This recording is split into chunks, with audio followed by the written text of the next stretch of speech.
Ikiwa leo ni Aprili 4 mwaka wa 2025, ninakusalimu kwa jina alipitalo majina yote, jina la Bwana wetu Yesu Kristo. Karibu katika mfululizo wa masomo ya kesha la asubuhi. Tuombe. Baba yetu na Mungu wetu uketie mahali pasiri juu mbinguni, watoto wako wa kiume na wa kike tumekuja miguuni pako asubuhi ya leo. Tunalitukuza jina lako kwa namna ambavyo umetulinda na kututunza. Asubuhi ya leo tumekuja kwako, kila mmoja wetu akiwa na mahitaji yake maalumu aliyoyaleta kwako, lakini kwa pamoja tunasema asante.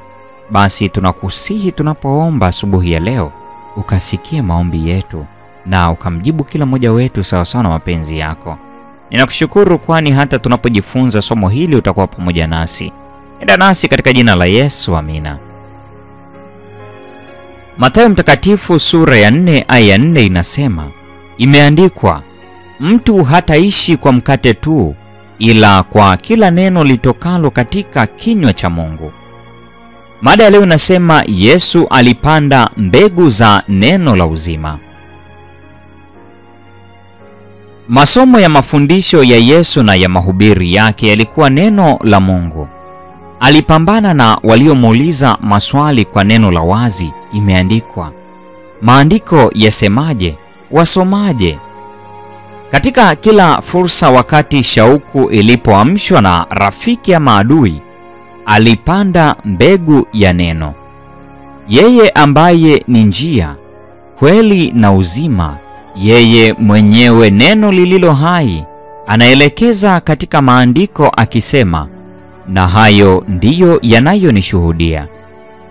Watumishi wa Kristo wanapaswa kufanya kazi ile ile katika siku zetu kama ilivyokuwa siku za kale. Kweli muhimu za neno la Mungu zinawekwa kando na badala yake zinawekwa nadharia za wanadamu na fikra zao. Wengi wanaojidai kuwa wachungaji wa Injili hawaikubali Biblia nzima kama neno lililovuviwa. Mwenye hekima mmoja huikataa sehemu moja na mwingine huionea mashaka sehemu nyingine. Huweka maamuzi yao kuwa ni bora kuliko neno, na maandiko wanayoyafundisha yanategemea mamlaka yao wenyewe. Ukweli wake mtakatifu unaharibiwa.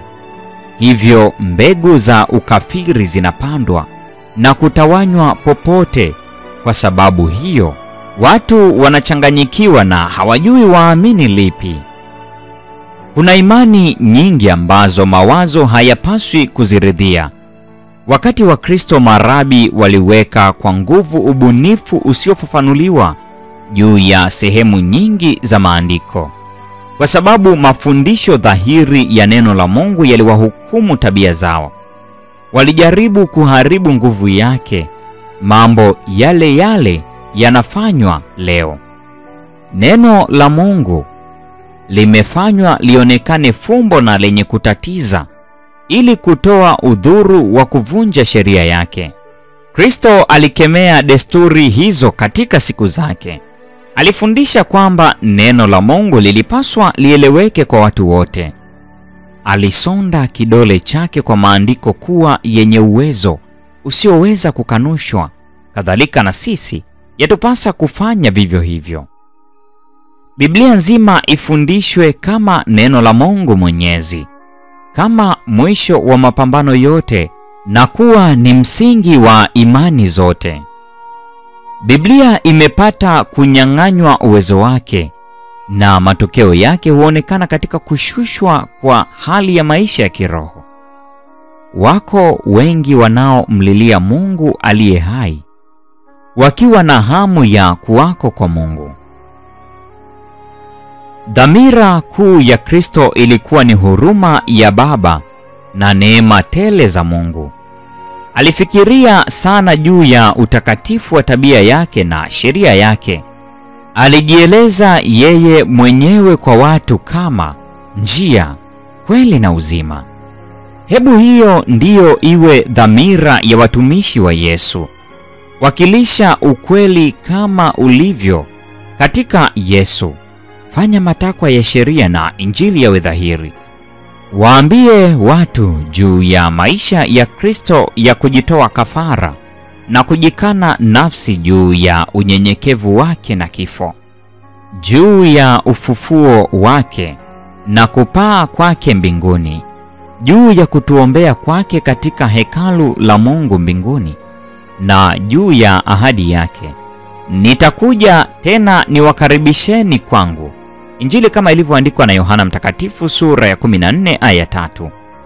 Lulu za Uzima, ukurasa wa 16 hadi 18.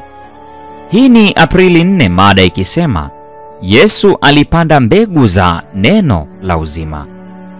Na kwa nukta hiyo ndio tunakuwa tumefikia tamati ya tafakari ya somo hili siku ya leo. Mungu atubariki sote.